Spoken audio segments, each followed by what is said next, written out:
La luz invernal que se posó sobre Europa en el 31º año del siglo era tenue, fría y extrañamente metálica, como si al sol mismo le hubieran arrancado partes para pagar una deuda.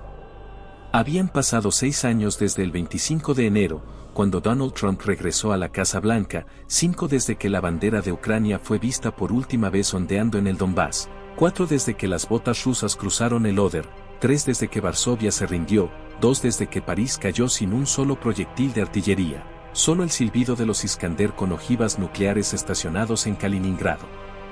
Para el presente enero, los nuevos comisarios de San Petersburgo se sentaban en el Reichstag, y sus retratos colgaban junto a las banderas andrajosas de los extintos batallones de la OTAN. Estados Unidos, alimentando el miembro fantasma de una reputación perdida, miraba fijamente al otro lado del Atlántico mientras los almirantes de Moscú lanzaban submarinos contra el borde de las aguas estadounidenses y hablaban de ultimátums hipersónicos. Las sanciones se habían convertido en teatro, el comercio se había convertido en mendicidad, y todos los pequeños lujos que una vez completaron la vida cotidiana, teléfonos inteligentes, chocolate, cereales y, sobre todo, café, desaparecieron de nuestro alcance como si alguien hubiera apagado las estrellas. El café era el corte más cruel.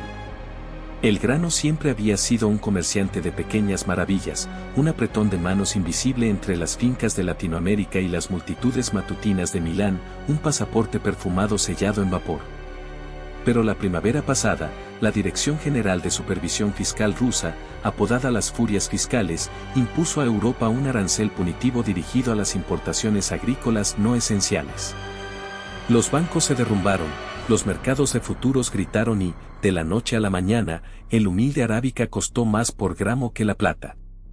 Las tiendas Starbucks parpadeaban a oscuras, sus logotipos de sirena empapelados con avisos de incautación impresos en cirílico repleto de jerga. Los supermercados llenaban los espacios vacíos de sus estantes con mezclas sintéticas de achicoria que olían a cartón mojado. Una sola taza pequeña se convirtió en la prueba de que algunas formas de libertad aún podían florecer a la sombra de un gobierno de hierro, y así el grano se convirtió en un mito, una semilla de rebelión esperando germinar en agua caliente. Toda rebelión necesita su primer aliento, un aliento tonto. En un callejón empapado por la lluvia en lo que antaño fue el distrito berlinés de Kreuzberg, un estrecho café llamado Terzo Tempo servía ese aliento bajo un letrero pintado a mano con letras dispares. El café como una segunda oportunidad. El dueño era Malo Ardian, de 36 años, albanés de sangre, europeo por accidente, barista por necesidad, poeta por obligación. Llevaba el pelo como una linterna descuidada, escribía sonetos en filtros de papel y trataba la varilla de vapor como la batuta de un director de orquesta. Para Milo, el aroma de los pozos bajo el agua hirviendo era una oda, y servía chupitos de ristretto como si el tiempo mismo marcara su ritmo. El primer cliente habitual de Milo en las mañanas oscuras era Rune Weiss, un exoperativo de la KSK de la Bundeswehr, cuyo indicativo durante las evacuaciones del Báltico había sido miraje. Rune arrastraba viejas cicatrices y un silencio renovado, podía pasar como un fantasma por una puerta sin tocar el timbre. A las 6:10 todos los días deslizaba un termo destartalado por el mostrador y pagaba con euros obsoletos, no porque Milo necesitara la moneda, sino porque el ritual importaba. La expresión de Rune nunca se quebró, ni siquiera cuando una bolsa solitaria de frijoles de contrabando costaba el estipendio mensual de un maestro de escuela, pero siempre dejaba una servilleta doblada salpicada de recortes de periódico, movimientos de tropas, rumores de disidencia, rutas de suministro, escasez de combustible. Era menos una propina y más una confesión. El último jueves de enero, las furias fiscales marcharon hacia Terzo Tempo. Vestían exotrajes gris grafito importados de Kalashnikov Concern y lentes que brillaban como los ojos de lobos invernales. La placa de identificación de su comandante decía Kudryavtsev, pero los berlineses lo conocían como el subastador, porque cada objeto que confiscaba encontraba comprador en la bóveda de algún oligarca favorecido por el Kremlin al anochecer. Cuando el escuadrón se desplegó, sus rifles de bobina Gauss zumbaron como cables eléctricos faltos de corriente. El subastador olfateó el aire, sonrió con nostalgia depredadora y ordenó a sus subordinados que confiscaran hasta el último grano, la cuchilla de moler y la tetera humeante. Rune ya estaba sentado. Observó cómo los rifles pasaban junto a los estantes. Observó cómo se tensaban los hombros de Milo. Y con la calma de quien se ha arrodillado tras las fortificaciones enemigas, escuchando su propio pulso, abrió la tapa de su termo. El siseo de la presión al escaparse llenó el café como las primeras notas de un requiem. El vapor ascendía en espiral, perfumado por el manjín de Sumatra que Milo había asado en secreto bajo un falso suelo. El subastador se giró, entornando los ojos. Rune sostuvo la mirada del ruso, firme, sin pestañear, una apuesta silenciosa. El cañón del rifle giró. El corazón de Milo latía con tanta fuerza que juraría tener sabor a hierro en la lengua. Antes de que el cañón encontrara el centro de gravedad, antes de que el gatillo obedeciera a su memoria muscular, Rune giró la muñeca. El café hirviendo describió un arco en el aire y se estrelló contra la visera del comandante. El cristal se quebró, la carne chisporroteó y el subastador aulló. Se desató el caos, las tazas se rompieron, los clientes se dispersaron, y Milo oyó el zumbido áspero de su propia respiración contra la percusión más aguda del fuego automático. Rune no corrió. Bailó entre mesas volcadas, cada movimiento un eco entrecortado de su entrenamiento de élite, girar, golpear, desarmar, pivotar. En menos de 30 segundos, 3 furias yacían inconscientes, y una cuarta salió tambaleándose por la puerta agarrándose un codo destrozado. Rune recuperó un arma del primer cuerpo, revisó la recámara y luego habló por primera vez que Milo había oído. Empezamos esta noche. Esa noche, la ciudad sintió el sabor a rumor como sangre en los dientes. Los grupos de Telegram bullían con fragmentos cifrados, café con chispa, terzo, miraje despierto, subastador ciego. Desde Bruselas hasta Barcelona, quienes aún se atrevían a soñar escribían la palabra frijol como los monjes antaño escribían escrituras prohibidas. Algunos susurraban que Elon Musk había retuiteado un video filtrado de la refriega, subtitulado únicamente con la frase, que beban libertad, antes de que la censura federal silenciara la transmisión. Otros afirmaban que un Tesla Cybertruck, ilegal en Europa desde la invasión, había sido avistado circulando a toda velocidad por la autopista con matrículas falsas y un maletero lleno de granos tostados. La verdad se entremezclaba con la fantasía hasta que ambas olieron a espresso. En las catacumbas de Liuban, bajo el esqueleto oxidado de una tienda insignia de Starbucks cerrada, Rune dispuso mesas plegables en una tosca media luna. Milo estaba de pie junto a él con una cartera de arpillera colgada del hombro, el aroma en su interior era tan denso que flotaba como incienso. Los reclutas se filtraban, una enfermera que despegaba las etiquetas de seguridad de los suministros de cafeína del hospital, un grafitero cuyas plantillas de aerosoles decían resistencia a la cerveza en letra de 3 metros, un empleado de logística que aún sabía cómo engrasar los viejos corredores de suministro de la OTAN. Se quitaron los abrigos y esperaron. Rune se dirigió a ellos con la brevedad de un comandante de campo informando a insurgentes de día cero. Se llamarían a sí mismos los últimos terrenos. Su doctrina era simple, contrabandear granos, tostarlos en microlotes, distribuirlos al amanecer. Cada taza servida era un verso que Milo compondría al vapor. Cada sorbo tomado bajo ocupación era una sílaba de desafío. Usarían la red troncal de fibra destrozada que Starbucks alquiló para entregas con drones, reutilizando repetidores de señal para que los pedidos rebotaran a través de redes en malla. Los pagos serían pulsos criptográficos ocultos bajo las entradas del libro mayor de chatarra. El transporte alternaría entre viejos codas manipulados con jaulas de Faraday y Tesla Model y pirateados cuyos pilotos automáticos habían sido alimentados con parámetros de geocerca falsos, cortesía de un exingeniero expulsado de la gigafábrica de Berlín. ¿Dinero? No tenían. Pero tenían historias, y las historias viajaban más ligeras que el oro. Milo escribió versos que comparaban la crema con el amanecer sobre Odessa, cada estrofa codificaba puntos de caída en su métrica. Esos poemas se propagaron rápidamente en periódicos impresos de tinta electrónica de contrabando, dejando solo efímeros espectros antes de borrarse. Para la segunda semana, los cafés iluminados con la calidez de las colillas de las velas abrieron sus puertas en Praga, Cracovia y Lyon, cada uno con la misma promesa silenciosa, un atisbo de amanecer libre. La respuesta de Moscú llegó en una ráfaga de terror. La dirección envió la Fuerza de Tarea Sokol, una escisión del Spetsnaz GRU, Equipada con equipos de reconocimiento facial neuronal conectados a una granja de supercomputadoras oculta en algún lugar más allá de los Urales. Su mandato oficial era la aplicación de aranceles, su verdadera misión, la vivisección cultural. El capitán Ilya Petrov, delgado y de una cortesía quirúrgica, grabó vídeos de propaganda en los que comparaba la cafeína sin licencia con narcóticos y elogiaba la saludable virtud eslava de la achicoria.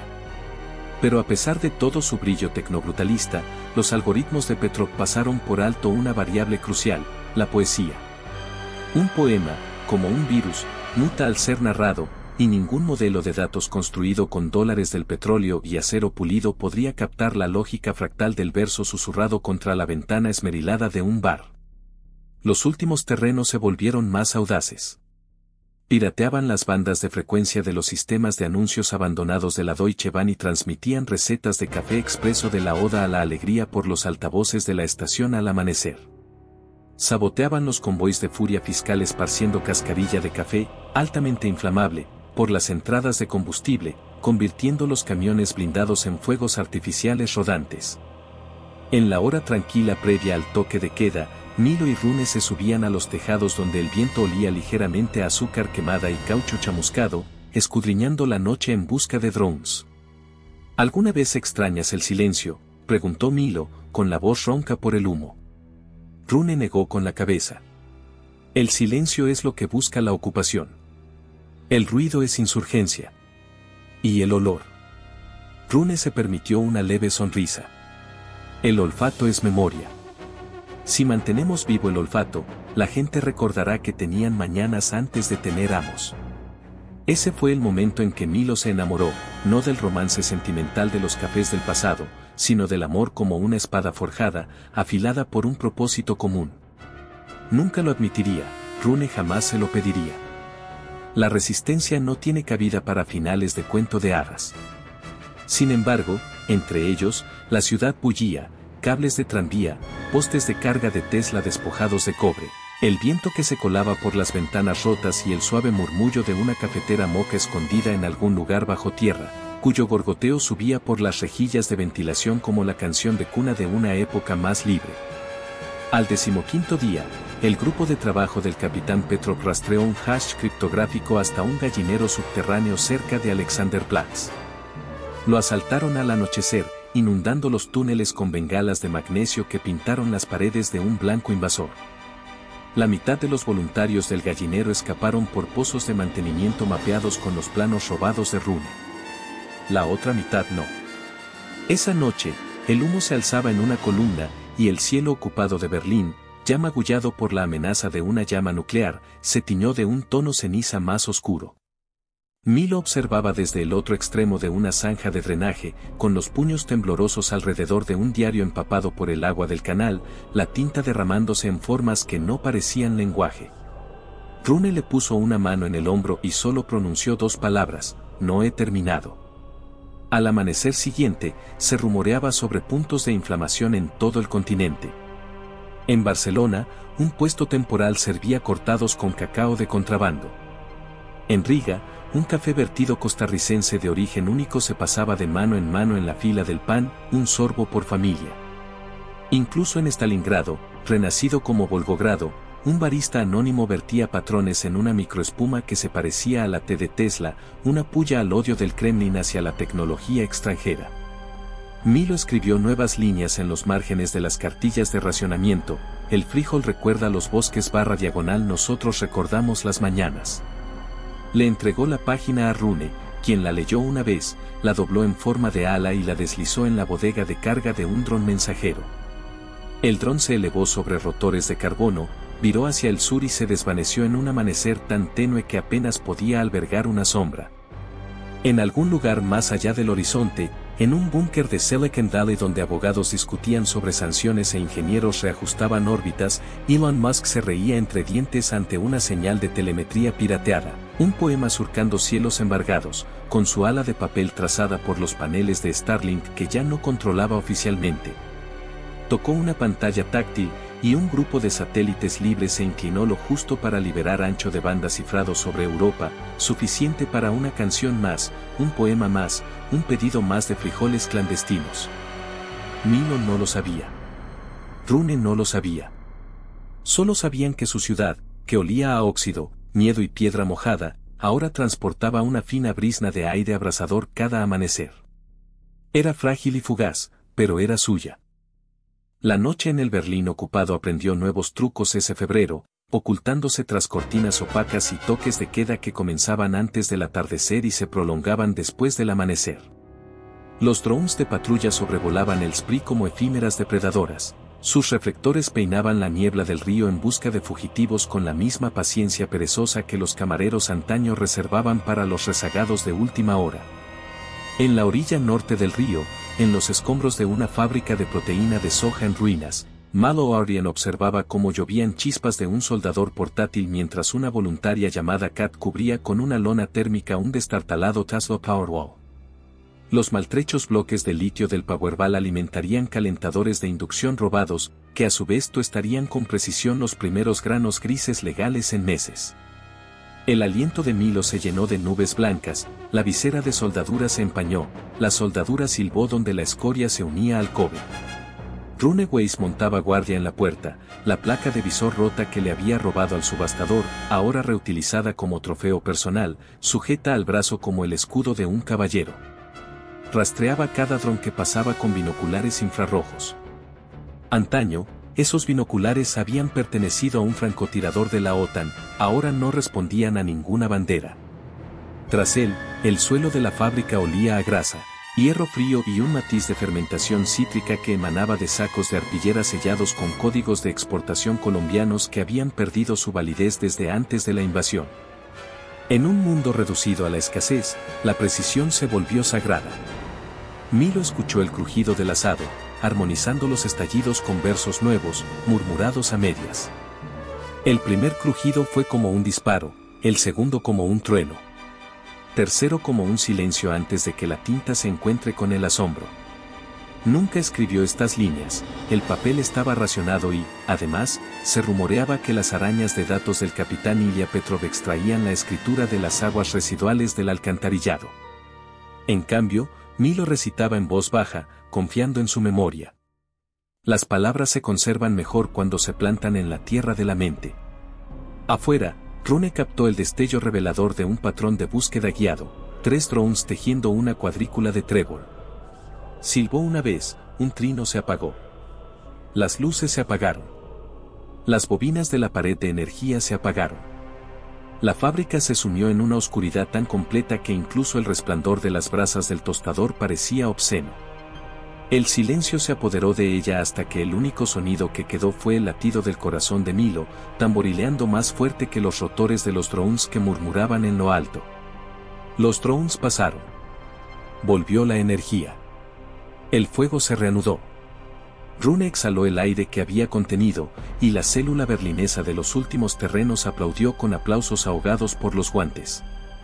Rune lo saludó con un gesto que casi parecía una sonrisa, y luego se deslizó por una puerta lateral hacia la oscuridad de la noche. Su siguiente encuentro no podía esperar, una cita con una técnica satelital deshonesta que afirmaba poder desbloquear un fragmento del ancho de banda inactivo de Starlink. Eva Alborsen había gestionado la telemetría orbital de la Agencia Espacial Europea antes de la caída. Ahora dormía en el espacio de mantenimiento bajo la Terminal 2 del abandonado aeropuerto de Brandeburgo, subsistiendo a base de puré de proteínas y café calentado por un generador hecho con achicoria que despreciaba. Cuando Rune la encontró, estaba reescribiendo una antena en fase en miniatura cuya carcasa aún conservaba el logotipo de Tesla Energy. Lo saludó con un choque de nudillos y una pregunta: ¿cuánto necesitas el cielo? Rune le habló de Milo, del café como resistencia, de la fuerza de tarea Sokol y su búsqueda algorítmica. Eva escuchó sin pestañear y luego desplegó los esquemas en el suelo polvoriento. Le explicó un plan para aprovechar las ráfagas de datos cifrados de los nodos inactivos de Starlink, aún con licencia de las filiales europeas de arrendamiento de Tesla. Fantasmas legales que ningún abogado del Kremlin había logrado borrar. El imperio de satélites de Musk podía ser persuadido a una asociación silenciosa durante 13 minutos cada noche, suficientes para intercambiar manifiestos, coordenadas de puntos de entrega, paquetes de poesía y libros de contabilidad de microcriptomonedas. Rune le preguntó qué quería a cambio. Eva recorrió el mapa con el dedo hasta posarlo en Oslo. Cuando esto termine, dijo con la voz quebradiza como el cristal en invierno, quiero tomarme un cortado en mi ciudad, con granos cultivados al sol, sin miedo. Prométemelo. Rune, quien no prometió casi nada, asintió. Eva aceptó la promesa como moneda de cambio. La red de The Last Crowns creció, nutrida por ese imposible trozo de cielo. En Praga, un cine de arte reabrió sus puertas como un café secreto llamado Dawn Projector, proyectando tutoriales de arte late en su pantalla agrietada a medianoche para una multitud que vitoreaba en silencio. En Marsella, los pescadores contrabandeaban habas envasadas al vacío dentro de atún eviscerado, cuyo aroma se disimulaba con la salmuera. En Zagreb, los violinistas callejeros adornaban sus actuaciones con acentos en código Morse que deletreaban curvas de tueste para cualquiera con la suficiente fluidez como para escuchar. Cada ciudad brillaba tenuemente en el mapa estelar de Eva, como nodos en una constelación de aromas y canciones. El capitán Petrov estaba furioso. Reemplazó a la mitad de los agentes de campo de la Fuerza de Tarea Sokol con sintéticos, cuadrúpedos porteadores de armas apodados Ogari, perros de caza, cuyas extremidades de fibra de carbono no hacían ruido sobre el adoquín y cuyas cámaras termográficas podían captar la columna de calor de una cafetera moca a 100 metros. Ogari impuso nuevos toques de queda para el café con celo mecánico, ninguna bebida a más de 37 grados Celsius después de 1900 horas. Rompieron tazas de cerámica, rociaron detergente en las encimeras de los cafés, arrestaron a los baristas que se atrevieron a servir espressos sin supervisión. La propaganda de la ocupación transmitía imágenes en bucle de Ogari patrullando la nave semireconstruida de Notre Dame mientras un narrador repetía monótonamente que los estimulantes frívolos envenenan la fibra moral de la clase trabajadora europea. Milo respondió con un poema proyectado sobre la puerta de Brandeburgo con tiza en aerosol luminiscente. Los perros de acero dejan caer cenizas donde una vez se arrodillaron los reyes. Sin embargo, el grano sigue subiendo como oraciones no escritas. La tiza brilló durante 6 minutos antes de que el chorro de disolvente de un Ogari la limpiara. En esos 6 minutos, las fotos rebotaron en gafas de realidad aumentada del mercado negro y fantasmas de Starlink. 6 minutos fueron suficientes. Starbucks hizo una aparición inesperada. En algún lugar de Atlanta, una gerente de cumplimiento de nivel medio llamada Janasa Pop descubrió una orden de trabajo de inventario sin cerrar para una flota de camiones móviles de café expreso, originalmente programados para un festival de música cancelado. Los camiones permanecieron inutilizados en el puerto de Rotterdam, incautados, pero nunca reinscritos bajo la autoridad rusa. Janesa falsificó un registro documental que los marcaba como activos obsoletos de bajo valor y luego activó una secuencia de eliminación automatizada que vendió los camiones por €1 cada uno a una empresa fantasma. La empresa fantasma pasó a pertenecer a Last Crowns en 48 horas. Rune y Milo estaban de pie en un muelle lluvioso la noche en que los camiones descendieron de una barcaza de carga no tripulada, con logotipos de sirenas verdes ocultos bajo lonas. Los voluntarios equiparon los camiones con quemadores de inducción alimentados por baterías Tesla recuperadas. Eva manipuló clones de GPS para que los vehículos pudieran pasar desapercibidos por los controles, imitando transportes diplomáticos. Milo bautizó cada camión con nombres de variedades de café extintas, Bourbon Pointu, Laurina, Eugenoides, y pintó sus nombres a mano, con letras que formaban bucles como versos. 2 noches después, el Bourbon Pointu retumbó por la Potsdamer Platz, los altavoces ocultos en los pasos de rueda reproducían el ruido pregrabado de la cafetería a niveles inaudibles para confundir a los sensores de Ogari. Al amanecer, 200 tazas habían pasado por los labios de la ciudad. Por cada victoria, la derrota acechaba de cerca. La enfermera que introducía a escondidas ampollas de cafeína en las vías intravenosas del hospital fue acorralada en un armario de suministros. Las cámaras de vigilancia filtraron el video de su arresto para sembrar el miedo. Anchaslo Madoli, que circulaba con piloto automático en medio de una tormenta, se estrelló contra una columna de blindados ligeros rusos después de que los técnicos de Petrov falsearan sus redes de visión con señales de tráfico holográficas. 3 insurgentes murieron. Milo atesoró cada nombre en su memoria como una estrofa sin estribillo, jurando que el poema encontraría su fin cuando los ocupantes se marcharan. Una cruda mañana de domingo, los últimos terrenos anunciaron la operación Floración de Brasas, un audaz plan para secuestrar el almacén central de granos de café de las furias fiscales en Frankfurt y detonar sus reservas de café confiscado. No para quemarlo, sino para tostarlo en una explosión monumental, inundando media Europa con una ineludible corriente de aroma. Los estrategas creían que semejante choque sensorial cortocircuitaría la propaganda, recordando incluso a los leales las mañanas antes del miedo. Rune reunió un equipo de asalto en un centro de clasificación de Deutsche Post en desuso, con mapas esparcidos en antiguas cintas transportadoras. Eva se encargaba de la vigilancia satelital. Kat conectaba granadas EMP construidas con magnetrones de microondas reutilizados. Milo se ofreció como voluntario para infiltrarse en el propio depósito, haciéndose pasar por un traductor asignado a catalogar pruebas. Su acento albanés era tan parecido al ruso que se podía pasar de vista, y portaba un memorando interno falsificado con las credenciales robadas de Kudryavtsev selladas. La cicatriz de la quemadura del termo aún era visible en la superposición QR del documento original. La noche antes de partir, Milo y Rune se encontraron en las ruinas del antiguo Museo Bode, donde el agua de una claraboya destrozada goteaba sobre el suelo de mosaico. Entre ambos, Kat preparó una última prueba con Guji etíope.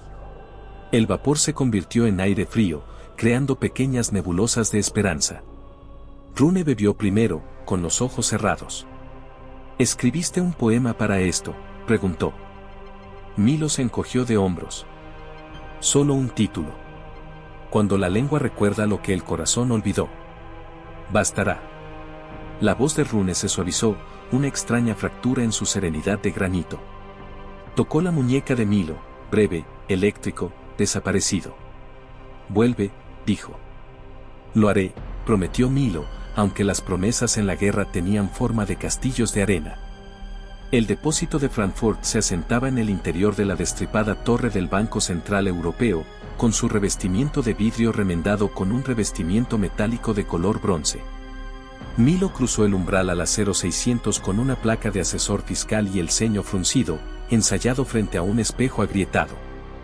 Hileras de fardos de arpillera se alzaban a su alrededor, con una masa combinada suficiente para insuflar cafeína al continente. Ogari merodeaba entre los palés, sus garras repiqueteando sobre el mármol, una vez pulido hasta alcanzar un brillo de espejo. Los guardias humanos holgazaneaban en la antigua sala de operaciones, apostando cigarrillos en competiciones de tiro al blanco con tazas de expreso confiscadas. Milo localizó el colector de control de climatización, se arrodilló y desatornilló un panel. Miró su Casio antiguo, la ventana del Starlink de Eva se abría en 4 minutos. El equipo de ataque de Rune entraría en el anexo sur justo en ese punto. Milo introdujo un carrete de cable detonador por el conducto, con bolsitas de azúcar glass pegadas a lo largo, azúcar que había sido mezclado clandestinamente con catalizador de pirolita. Al encenderse con la oleada de pulso electromagnético de Kat, el catalizador se inflamaría a 800 grados Celsius, tostando cada grano en una ola de calor extremo mientras los ventiladores difundían el aroma a través de kilómetros de conductos. Aseguró el panel, se sacudió el polvo del mono y se giró, directamente hacia el capitán Petrov. El traje del capitán era de lana color carbón, impecablemente planchado, su sonrisa, una espada de terciopelo. Traductor, preguntó en un inglés con acento educado. Qué curioso, hoy no solicité servicios de traducción. A Milo se le aceleró el pulso.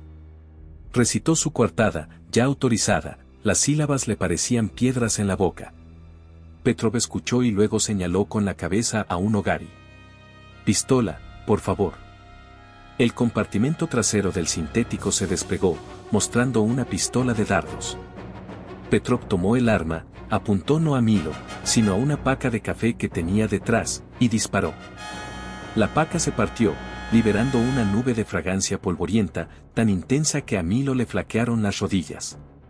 Verás, dijo Petrov, inhalando, entiendo el atractivo. Mi abuela preparaba cerveza al estilo turco los domingos. Pero la nostalgia es debilidad. Apuntó con la pistola al esternón de Milo. Y la debilidad es imponible. Milo levantó las manos. En algún lugar afuera, las sirenas aullaron, la brecha de Rune había comenzado temprano. Las luces del almacén parpadearon mientras la explosión del pulso electromagnético de Eva se extendía por la rejilla. Las lentes de Augury volaron. Petrov disparó. Un estallido sónico quebró el aire, pero no provino de la pistola. La fachada este del edificio explotó hacia adentro cuando una furgoneta blindada de mensajería con la insignia de Tesla, equipada con arietes improvisados, irrumpió.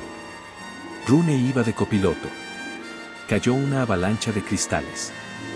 Las alarmas aullaron como órganos de catedral al revés. Milo se zambulló. Las flechitas rayaron el mármol donde había estado su sombra. Rune se asomó por la escotilla de la furgoneta, lanzando una bomba de humo que estalló en una nevada de canela en polvo. La visión térmica de Ogari falló bajo la cubierta azucarada. Milo rodó bajo un palé y activó un detonador. En lo profundo de los conductos, el catalizador de Cat despertó con un siseo. La onda expansiva de aire abrasador golpeó como un amanecer. Retumbó por los respiraderos, se expandió por las arterias principales, se derramó desde las ventanas rotas del viejo SB hacia el gélido amanecer. La gente en los tranvías levantó la cabeza.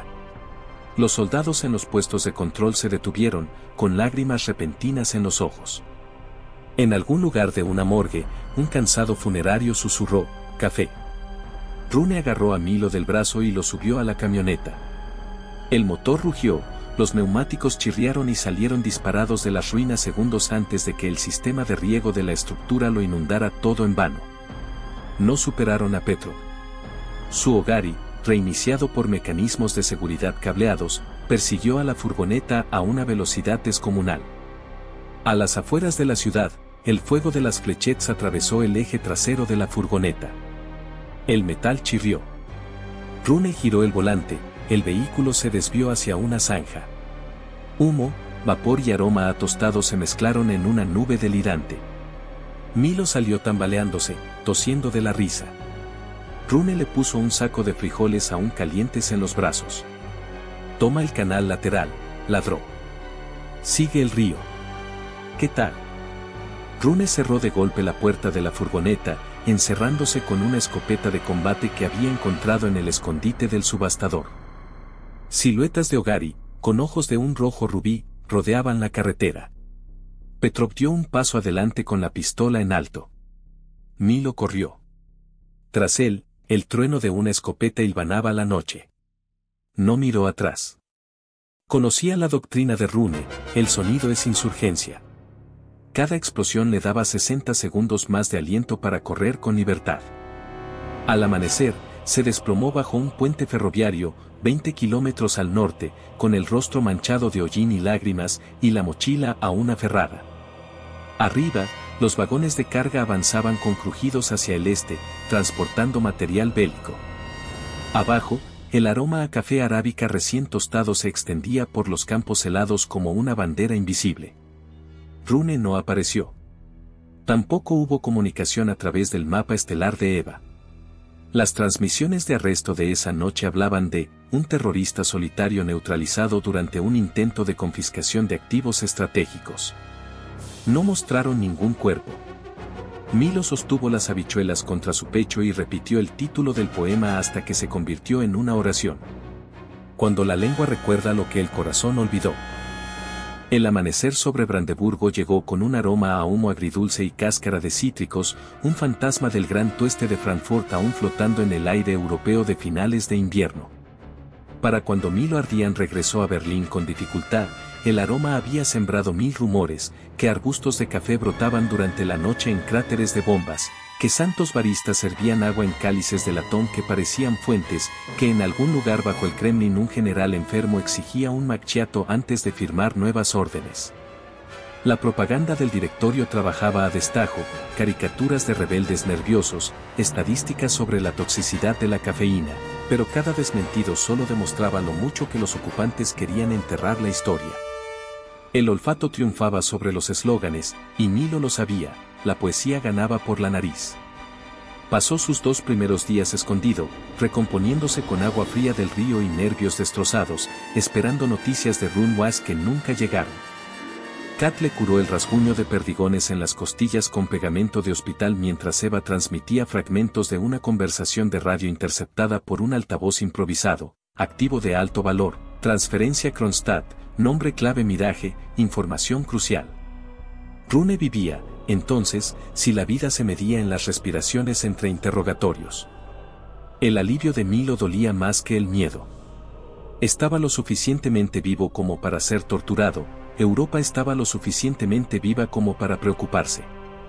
Los últimos terrenos se fracturaron y multiplicaron como cristales rotos, cada fragmento reflejando la luz en una ciudad distinta.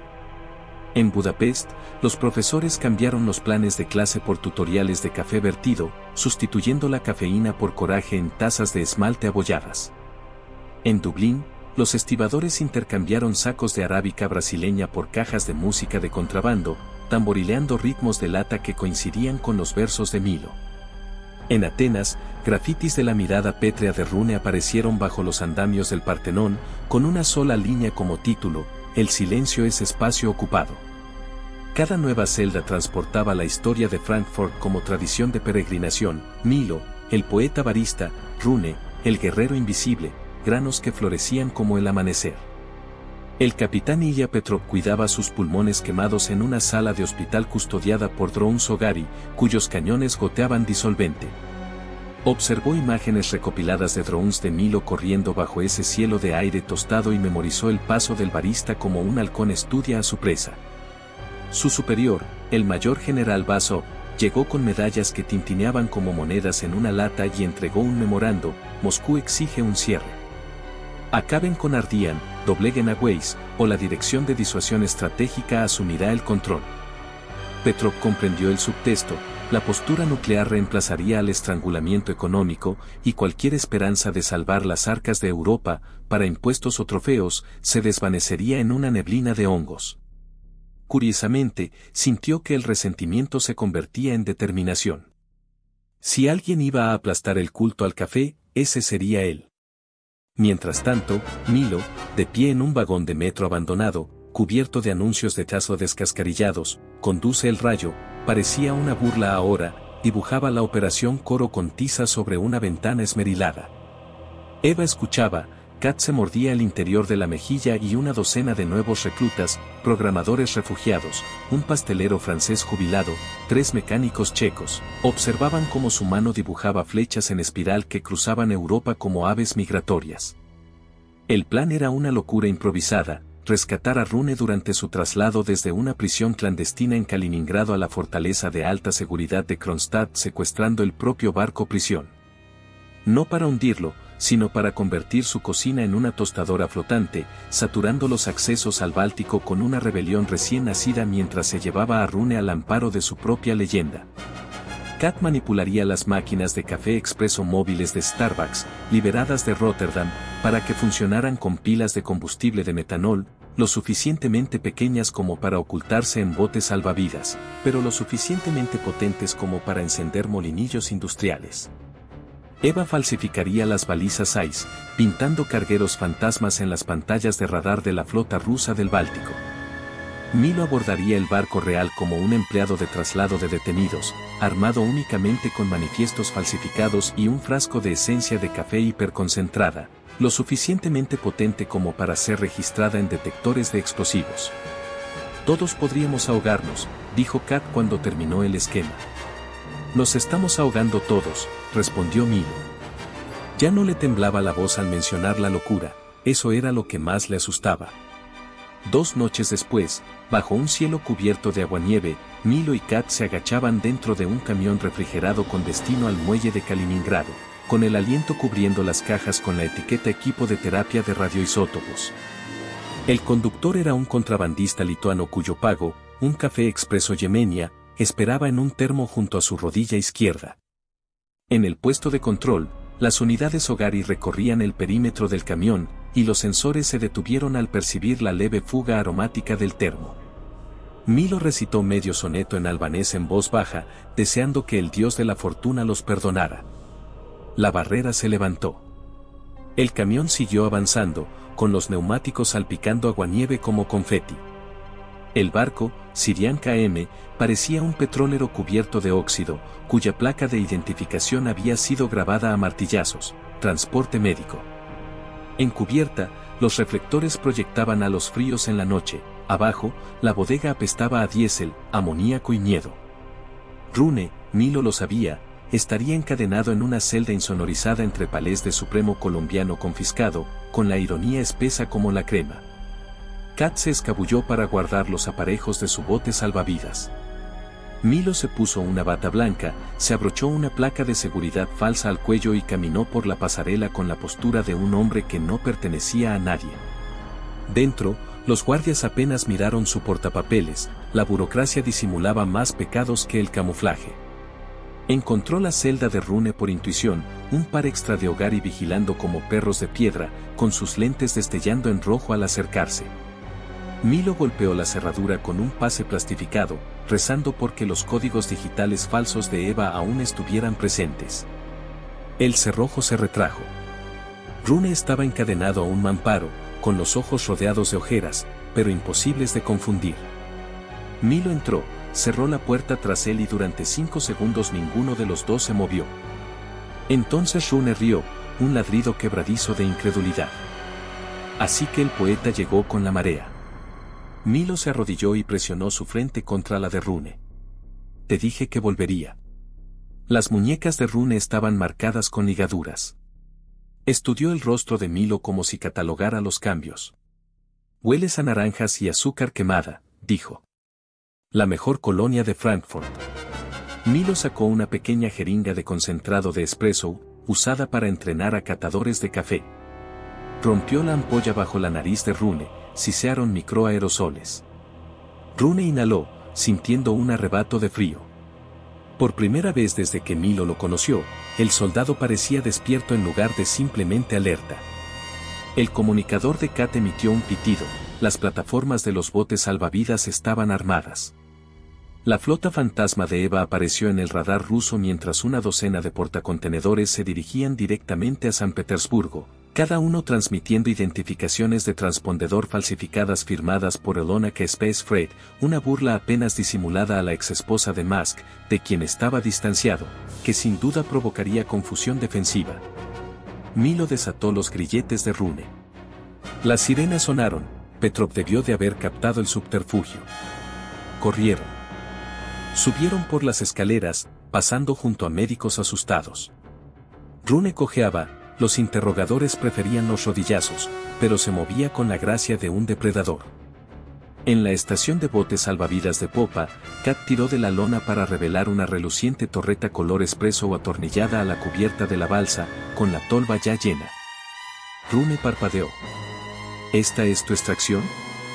Extracción y difusión, corrigió Milo. Encendió el molinillo. Las muelas zumbaron, la noche báltica se llenó de un rugido aromático tan intenso que incluso las gaviotas volaban en círculos. Los granos, una mezcla de contrabandistas de Acatenango guatemalteco y AA keniano, florecieron en la húmeda brisa marina y el viento transportó sus gases hacia los cañones costeros de Baltisk. Ogari subió a toda velocidad por la escalera. Kat lanzó un disco de termita a la cubierta metálica, chispas fundidas salpicaron sus sensores como ácido.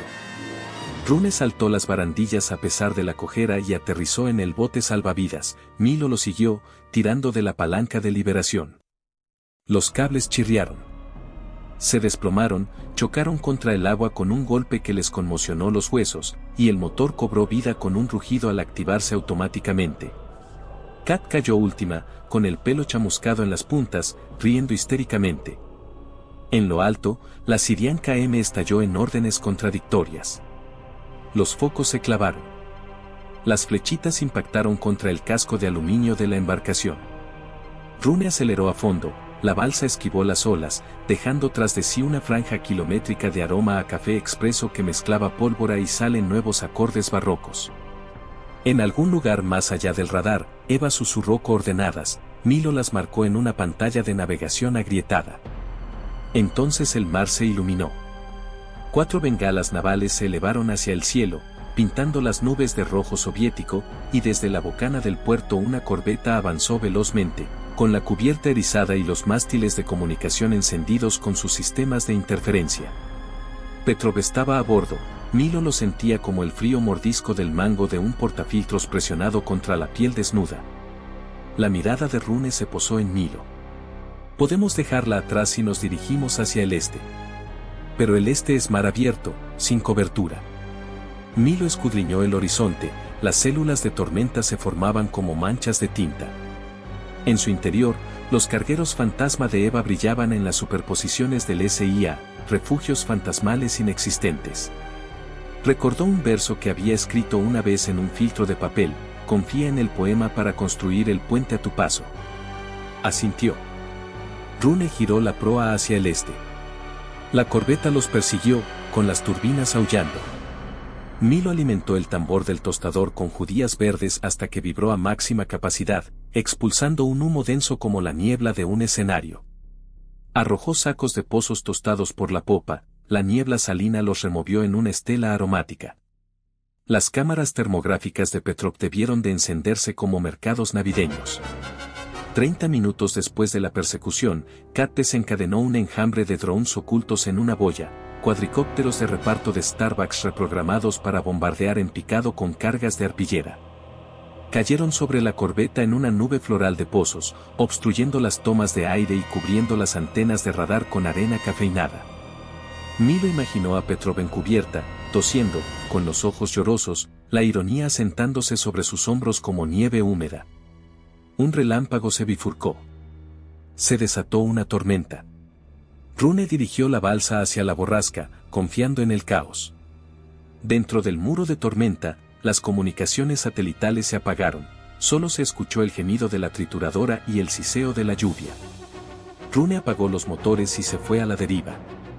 Los truenos resonaron como munición lejana. El bote salvavidas se convirtió en un café flotante en el ojo de una catedral acuática. Milo preparó un trago, ¿por qué no?, dejando que el vapor les calentara las manos congeladas. Se pasaron la taza de hojalata entre tres, tragando el coraje líquido y caliente. Rune rió entre dientes, suavemente. Hace años, el mando me dijo que la moral era agua azucarada y canciones de marcha. Resulta que son 6 gramos de aceites de café y 9 bares de presión.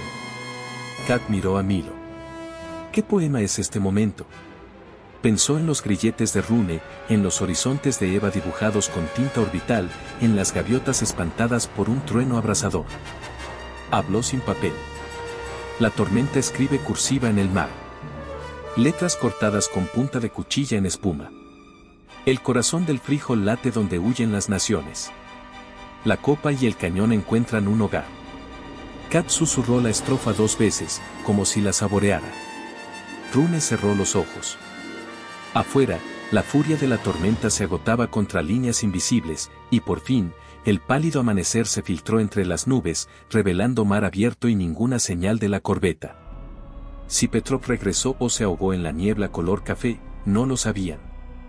La señal de Eva parpadeó en verde tenue, punto de encuentro 100 kilómetros al norte, donde una nave de la gigafábrica de Tesla, desmantelada, transportaba módulos de baterías. Rune arrancó el motor. El bote salvavidas avanzó con un crujido, oliendo a 1.000.000 de desayunos.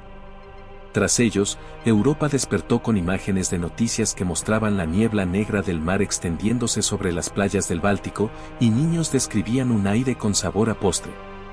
Las campanas de las iglesias repicaron en Tallinn, en Helsinki, los estibadores destilaron las últimas reservas de achicoria y las vertieron en los desagües, jurando no volver a hacerlo.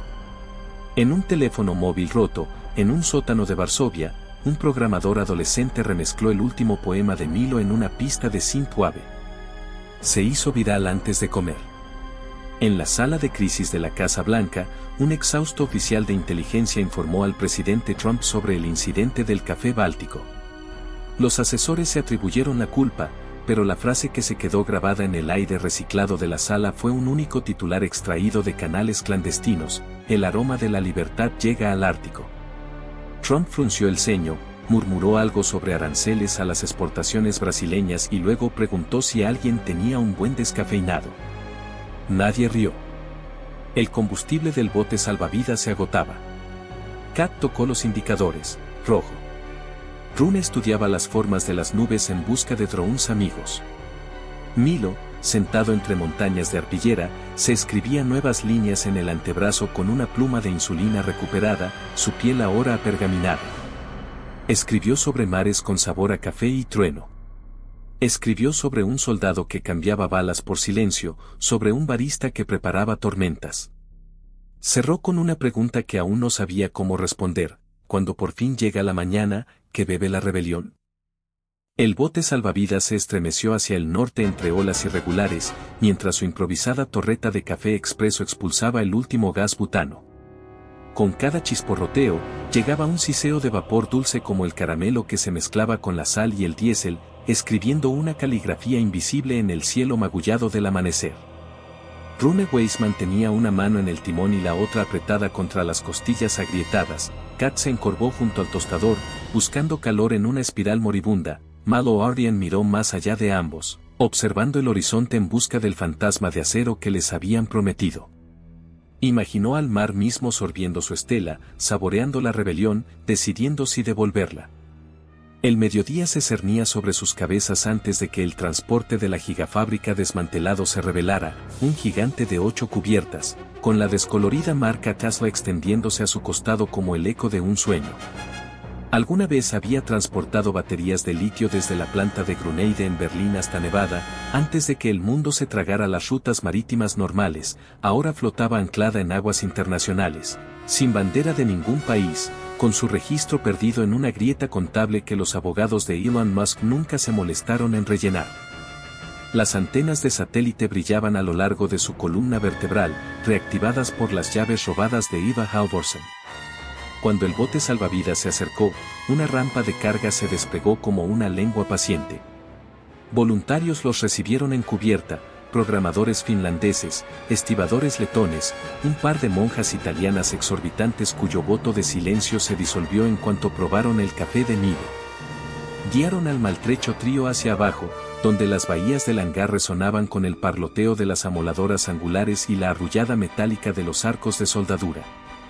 Filas de camiones móviles de Starbucks, 20, quizá 30, esperaban medio desmontados, con sus calderas de espresso sustituidas por hornos de inducción lo suficientemente grandes como para tostar granos por toneladas. Desde las pasarelas, Eva agitó una mano manchada de grasa. Su rostro se iluminó de alivio al ver la silueta de Rune, y luego se fijó en unas líneas serias. Había números que procesar, cargas que equilibrar, horarios que defender contra los cálculos de las cañoneras. El plan que presentó era de una audacia impresionante. Con las patrullas del Báltico atacadas, y la fuerza operativa Sokol con los sensores obstruidos por los restos de café, se había abierto un corredor durante 48 horas, un espacio de tiempo durante el cual ningún buque de guerra ruso al sur de Murmansk podría rastrear con fiabilidad el buque factoría. Durante ese corredor, el transporte de la gigafactoría navegaría a toda velocidad hacia el estrecho danés, encontrándose con una flotilla de barcazas fluviales reconvertidas, traídas desde el Rin. Cada barcaza había sido convertida en una cafetería tostadora flotante, con paneles solares y Tesla Powerwalls recuperados de garajes suburbanos. Una vez que el convoy se abriera paso, se dispersaría por el Elba, el Weser, el Támesis y el Sena, sembrando las vías fluviales europeas de aromáticos puestos de avanzada imposibles de vigilar a la vez. Sería la primera armada cafetera del mundo, y Rune comandaría su buque insignia.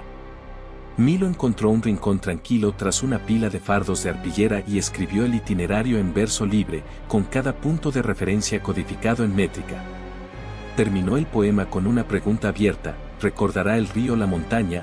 Y metió la página en una funda impermeable cosida a la chaqueta de Rune. Rune, aún pálido pero erguido, tocó el bolsillo como si fuera un escapulario. Comenzaron a tostar al anochecer, con 9 tambores industriales girando en una sinfonía de crujidos y silbidos. Los ventiladores bombeaban el humo hacia unos conductos que lo canalizaban por la cubierta de popa, donde se expulsaba al anochecer en densas ráfagas de vapor color caramelo. Las gaviotas chillaban de aprobación.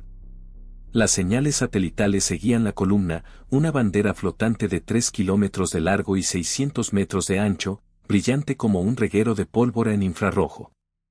Eva envió las imágenes a sus seguidores, creando memes de colaboración colectiva antes de que la censura del Kremlin pudiera controlarlos. En cuestión de minutos, la etiqueta almohadilla Briuflé se convirtió en tendencia en la red, acompañada de ilustraciones de fans de dibujos animados de baristas piratas montando olas de espresso. El capitán Ilya Petrov también vio la columna de humo desde una sala vigilada del Hospital Naval de Kronstadt.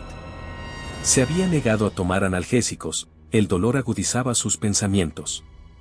Cuando un mensajero de Ogari llegó con el informe, despidió a los médicos, se incorporó y ordenó a los drones restantes de Sokol que se dispersaran.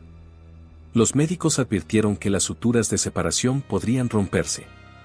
Petrov sonrió levemente, los rebeldes del café ya habían destrozado algo más vital, su reputación. La reclamaría en el agua donde Rusia una vez definió el imperio.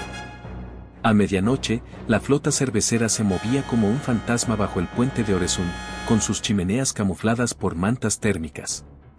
Arriba, el radar militar danés solo detectó una anomalía meteorológica. Los hackers Starlink de Eva pintaron celdas de tormenta con ecos sobre cada nave. Rune paseaba por el puente, con la voz ronca por las rápidas órdenes alemanas a los pilotos de las barcazas. Milo se deslizaba entre las estaciones de tostado, ajustando las curvas de calor de oído, recitando salmos artificiales a cada tambor. Kat soldaba relés de telemetría, con la frente perlada de sudor con aroma a café. A las 300, la niebla del Báltico se disolvió y la gélida luz estelar reveló 3 cúteres de ataque rápido Sokol que se dirigían velozmente desde el este, con estelas que brillaban con luz química azul. Rune masculló una maldición más antigua que la OTAN, giró el timón para inclinarlo de costado y ladró: avisen a las monjas. Desde la cubierta superior, las monjas repicaron campanas de barco rescatadas en un patrón sincopado que imitaba el requiem de Mozart, programado para ahogar los pitidos del sonar en interferencias armónicas.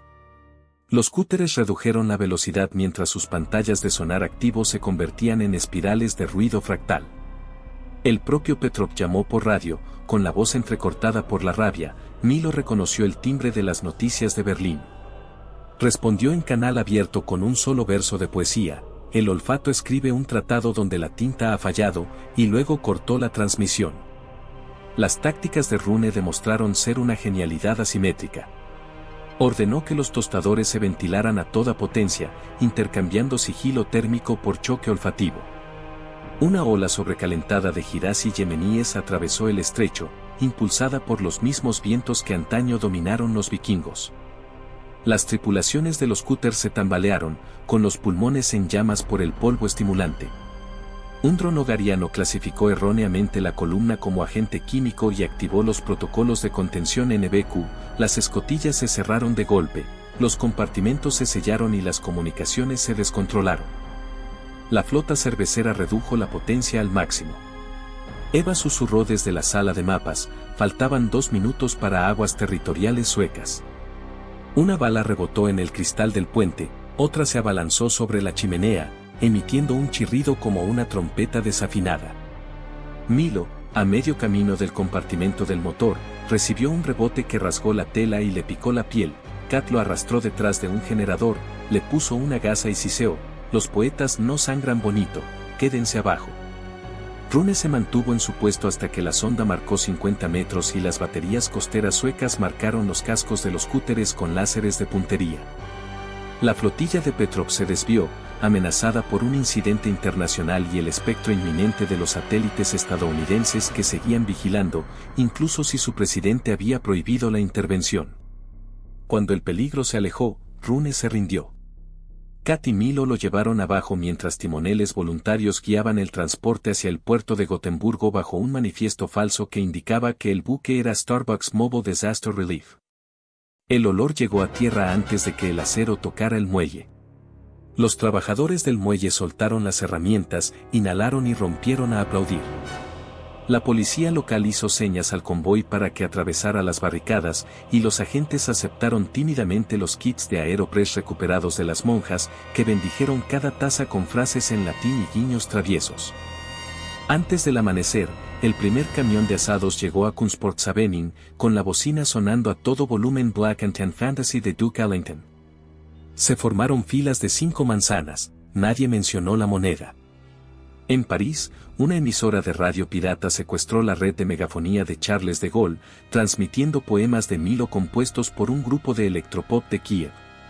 En Varsovia, hackers manipularon las pantallas de las vallas publicitarias para mostrar el rostro de Rune, al estilo de una plantilla, sobre el lema, "Las mañanas nos pertenecen". En Madrid, exgerentes de Starbucks reabrieron una tienda insignia clausurada y sirvieron cortados en vasos de papel con la T de Tesla estampada a mano.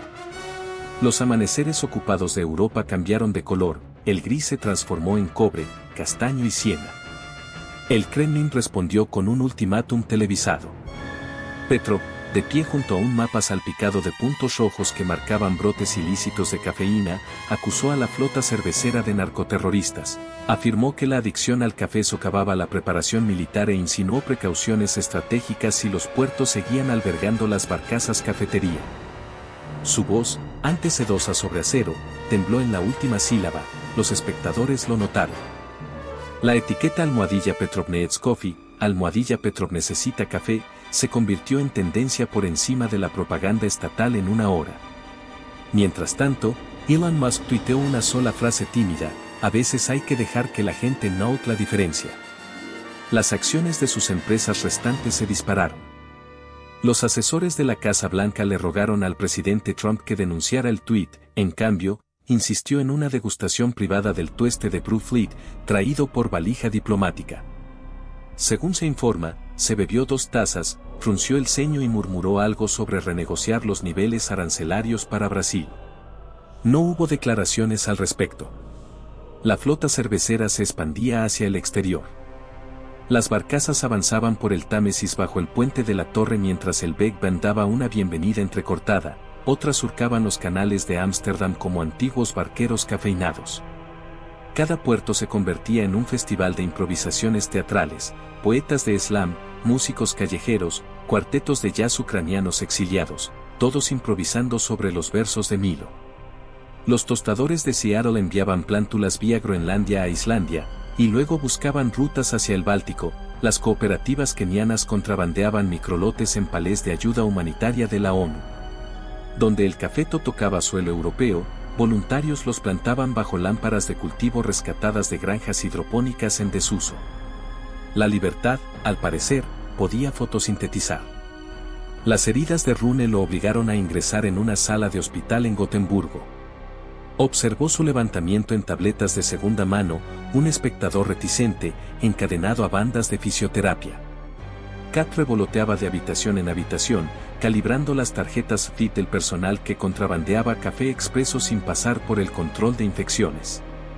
Milo lo visitó al anochecer, con una máquina de escribir manual destartalada que había encontrado en un mercadillo a 2 manzanas del puerto. La dejó junto a la cama de Rune, la enrolló en papel carbón y comenzó a transcribir cada poema de memoria, página a página, manchada por la cinta. Hablaban poco, las palabras se convertían en tinta. Fuera de la ventana, las grúas descargaban fardos de arpillera bajo pancartas que antes lucían el logotipo de Tesla, pero que ahora mostraban una estilizada taza de café rodeada por un sol. Alguien bromeó diciendo que parecía un holograma creado por Starbucks y SpaceX en secreto.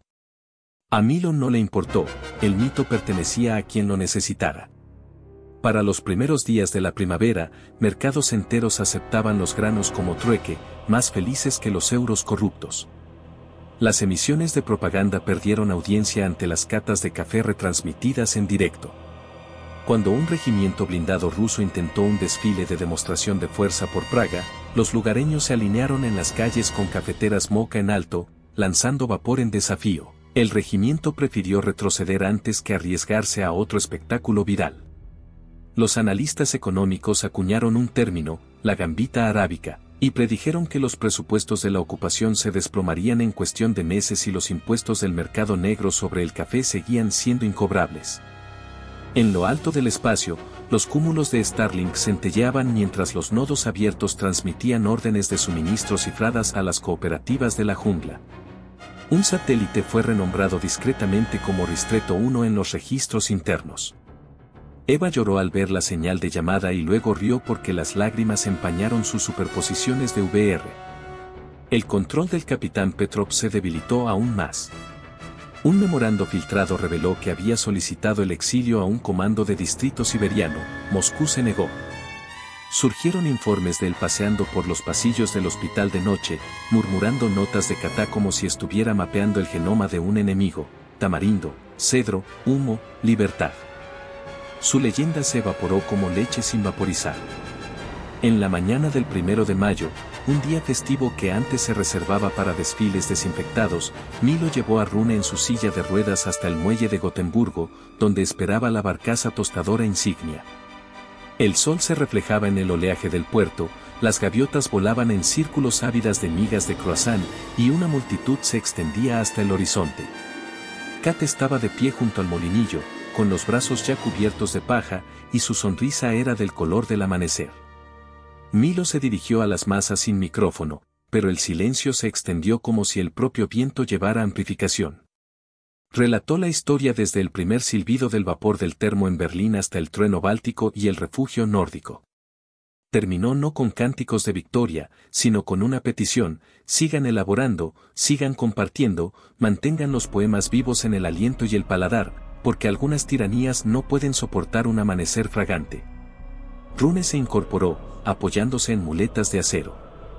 Puso una mano sobre el hombro de Milo, se aclaró la garganta y pronunció 10 palabras, lo máximo que había dicho ante una multitud. Que cada mañana comience con el sabor de la luz sin impuestos. El muelle estalló, vítores, silbidos, el tintineo de las tazas sobre las barandillas metálicas. Las máquinas de café expreso rugieron tras ellos, con el contrapunto del estruendo de las olas. Las noticias de todo el mundo resonaron con la escena. Los futuros del café hicieron añicos los modelos predictivos, pero, aún más notable, también lo hicieron los índices de esperanza elaborados por discretos centros de estudios que monitoreaban el sentimiento como precursor de cambios cívicos. Starbucks, tras resurgir del letargo inducido por las sanciones, anunció una iniciativa para financiar cafeterías temporales en ciudades devastadas por la guerra. Un humilde responsable de prensa de la Casa Blanca insinuó la posibilidad de reevaluar los marcos arancelarios actuales para las importaciones agrícolas, vitales para la resiliencia cultural. Los analistas lo tradujeron: el grano había superado la bomba.